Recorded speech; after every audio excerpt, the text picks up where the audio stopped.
नमस्कार, विशेष देख रहे हैं आप, साथ आपके मैं हूं अर्पिता आर्य। दिल्ली में शनिवार शाम को हुई बारिश के चलते ओल्ड राजेंद्र नगर के एक कोचिंग सेंटर के बेसमेंट में पानी भर गया। बेसमेंट में पानी इतनी तेजी से भरा कि छात्रों को संभलने तक का मौका नहीं मिला। जल भराव के कारण 3 छात्रों की डूबने से मौत हुई। अब इस दर्दनाक हादसे की जांच चल रही है। पुलिस आरोपियों की गिरफ्तारी कर रही है। गुस्साए छात्र प्रदर्शन कर रहे हैं और एक दूसरे पर सियासी हमले भी हो रहे हैं। और इस सब के बीच ये सवाल बार बार कौंध रहा है कि आखिर कोचिंग के बेसमेंट में बनी लाइब्रेरी में कैसे 3 छात्रों की जान चली गई।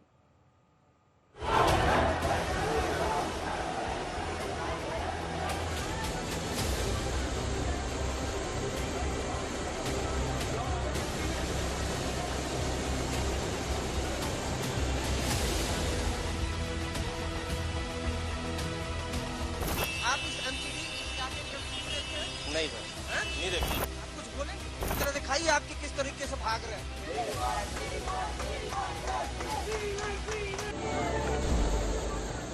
जब जिंदगी अव्यवस्था की भेंट चढ़ जाती है, लापरवाही जान पर भारी पड़ जाती है, तो यूं ही उठता है गुस्से का गुबार।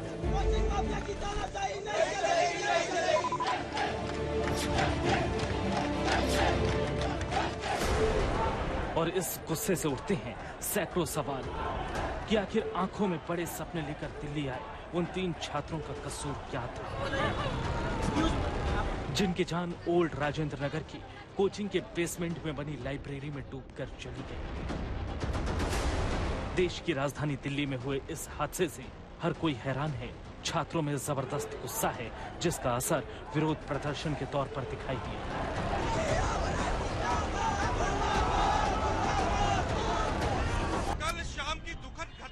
देखा गया जहां 3 बच्चों की मौत हो जाती है जब भारी बारिश के बाद यहां पर एक प्राइवेट कोचिंग इंस्टीट्यूट की बेसमेंट में जहां लाइब्रेरी चलाई जा रही थी, वहां 3 बच्चों की मौत हो जाती है। जिसके बाद जो यूपीएससी एस्पिरेंट है, छात्र है, वो गुस्से में है, निराश है। कहीं ना कहीं प्रशासन पर उनका जो गुस्सा है वो निकल रहा है। दिल्ली में बारिश के दौरान सड़कों पर जल जमाव की तस्वीरें आपने कई बार देखी होंगी, लेकिन राजेंद्र नगर में जो हुआ शायद ही किसी ने उसकी कल्पना की होगी।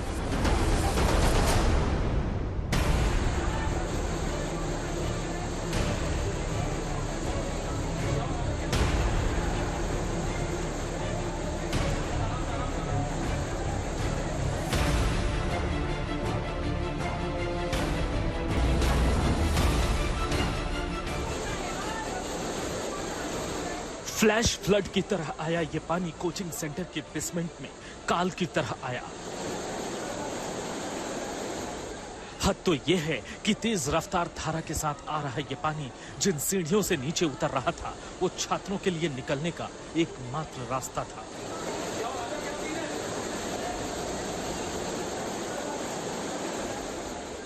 यानी बेसमेंट में मौजूद छात्रों के लिए भागने का कोई रास्ता ही नहीं था। इसकी कल्पना करना भी दर्दनाक है कि नीचे जा रहे इस पानी की वजह से छात्रों पर क्या गुजर रही होगी।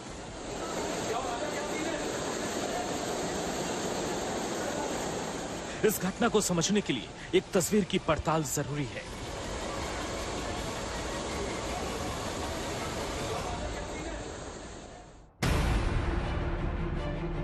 यूपीएससी कोचिंग का गढ़ माने जाने वाले दिल्ली के ओल्ड राजेंद्र नगर का एक बेहद मशहूर कोचिंग सेंटर।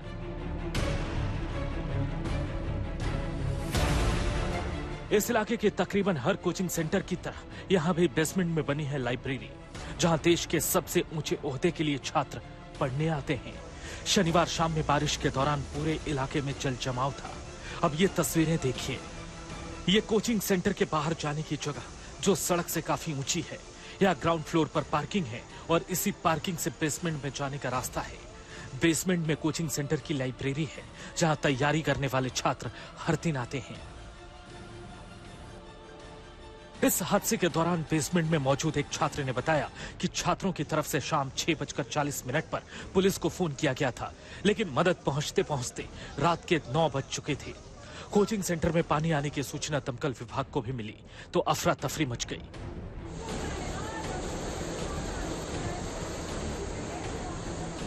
बेसमेंट में पानी 10 से 12 फीट तक भर चुका था। रस्सियों के सहारे छात्रों को निकाला जाने लगा।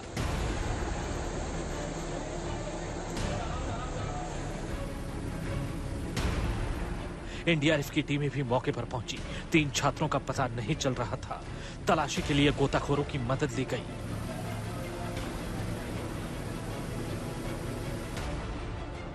रात के 1:30 बजे तक 3 छात्रों के शव बेसमेंट से निकाले जा चुके थे।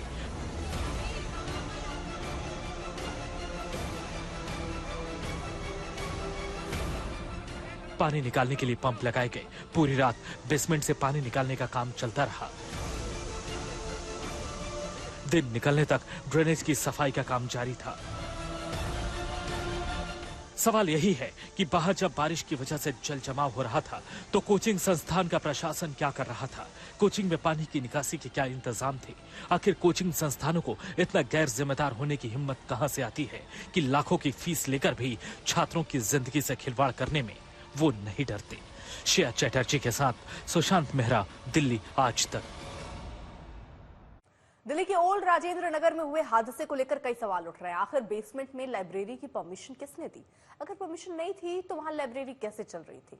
सवाल यह भी है कि एमसीडी की ओर से मानसून को लेकर क्या तैयारियां की गई थी और किन किन की लापरवाही 3 छात्रों की मौत की वजह बनी।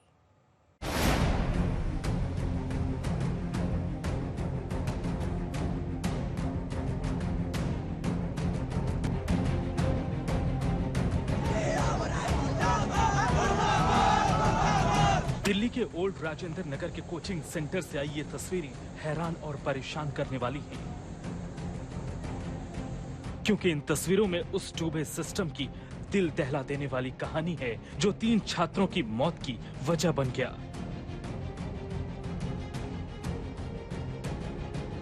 जो छात्र घरों से दूर आए थे पढ़ाई करने, लेकिन लापरवाह सिस्टम के शिकार बन गए।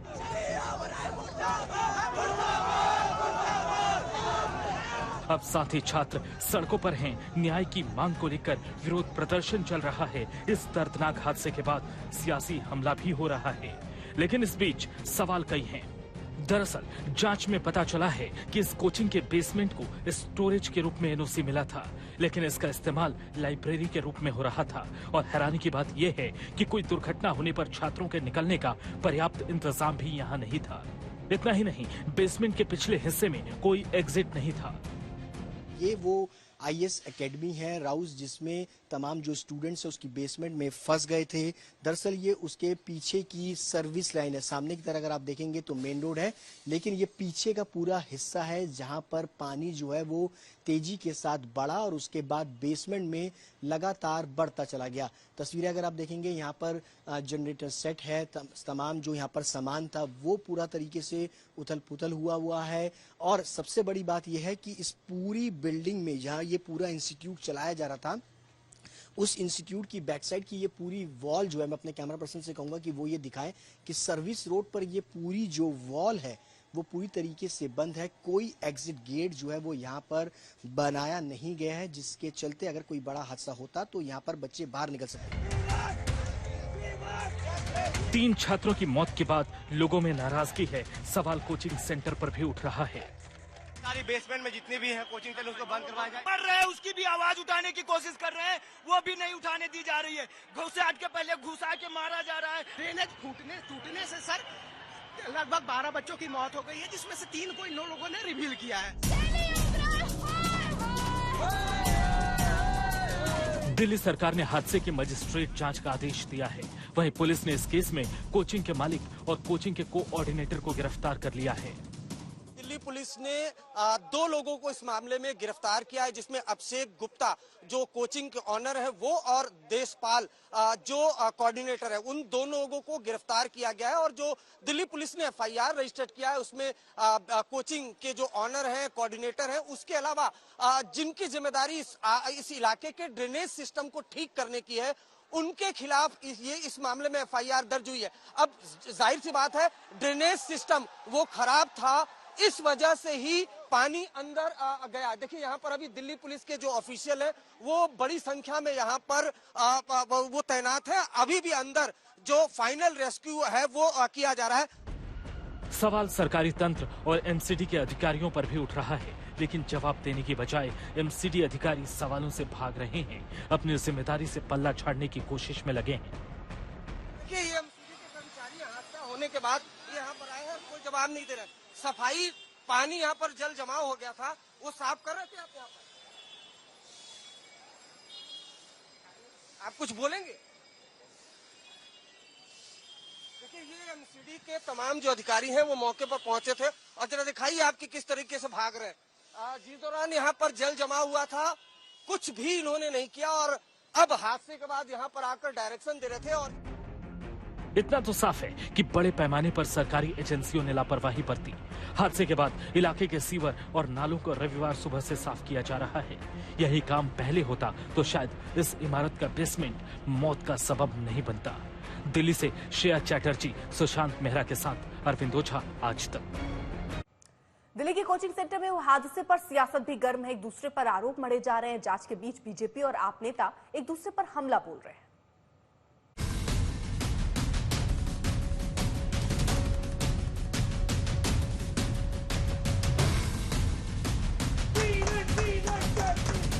दिल्ली के जिन गलियारों में सिस्टम बनाने वाले अधिकारी पैदा होते हैं, उसी गलियारे में लापरवाही के चलते सिस्टम की मौत हो गई। उसी गलियारे में सरकार की बजबजाती व्यवस्था फिर से बेनकाब हो गई। ओल्ड राजेंद्र नगर के कोचिंग सेंटर में 3 छात्रों की मौत पर सियासत गर्म है। आम आदमी पार्टी बीजेपी के निशाने पर है। आप हर हमलों का जवाब दे रही है। मेयर के घर के बाहर भी प्रदर्शन हो रहा है। कोचिंग सेंटर हादसे के बाद न केवल करोल बाग मेट्रो स्टेशन पर अलग अलग छात्रों ने प्रदर्शन किया, बल्कि अखिल भारतीय विद्यार्थी परिषद की तरफ से आप देख सकते हैं कि दिल्ली की मेयर शैली ओबेरॉय के घर के ठीक बाहर ये प्रदर्शन इस वक्त हो रहा है। और आप देखेंगे कि एबीवीपी के जो तमाम स्टूडेंट्स हैं वो हाथों में तख्तियां और दूसरी चीजें लेकर यहाँ पर मौजूद हैं और अपने तरीके से लगातार ये प्रदर्शन कर रहे हैं। और साफ तौर पर इनका ये कहना है, जब तक इनकी मांगे नहीं मानी जाती तब तक ये यहाँ से नहीं हटेंगे।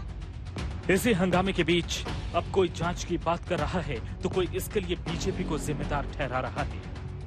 हंगामा जबरदस्त है। सवाल है कि क्या सरकार की लापरवाही के चलते छात्रों को अपनी जान गंवानी पड़ी?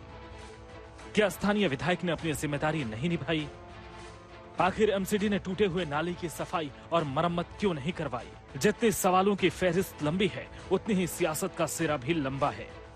परिवार का रो रो के बुरा हाल है। वो गिड़गिड़ा रहे हैं, वो मदद मांग रहे हैं। और कितनी शर्म की बात है कि अभी तक ना तो दिल्ली सरकार के मंत्री, ना मेयर, ना एमसीडी के कोई बड़े अधिकारी अभी तक उनसे मिलने नहीं आए हैं। मेरी डिमांड है, एफआईआर दर्ज हो गई है, मुझे बताया जा रहा है, पर इतनी सख्त एफआईआर होनी चाहिए और इन सबके खिलाफ एफआईआर होनी चाहिए। This is not a disaster, it is a murder. तो सरकार की जिम्मेदारी बनती है एक एक परिवार को 1-1 करोड़ रुपए देना, उनकी जिम्मेदारी है। और तीसरी बात, हद है बेशर्मी की कि अभी तक इनसे मिलने कोई नहीं आया।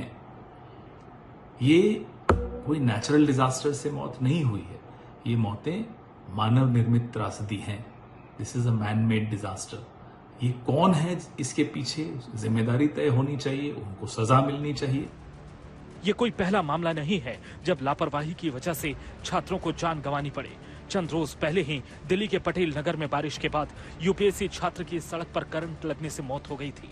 उस समय भी दिल्ली सरकार की तरफ से दोषियों पर कार्रवाई की बात कही गई। 1 हफ्ता ठीक से बीता भी नहीं कि इतना बड़ा हादसा फिर हो गया। आखिर ये किसकी लापरवाही का नतीजा है और इन हादसों की जिम्मेदारी कौन लेगा? दिल्ली से श्रेया चैटर्जी, सुशांत मेहरा के साथ अरविंद ओझा, आज तक। फिलहाल विशेष में आज के लिए बस इतना ही। देश दुनिया की बाकी खबरों के लिए आप देखते रहिए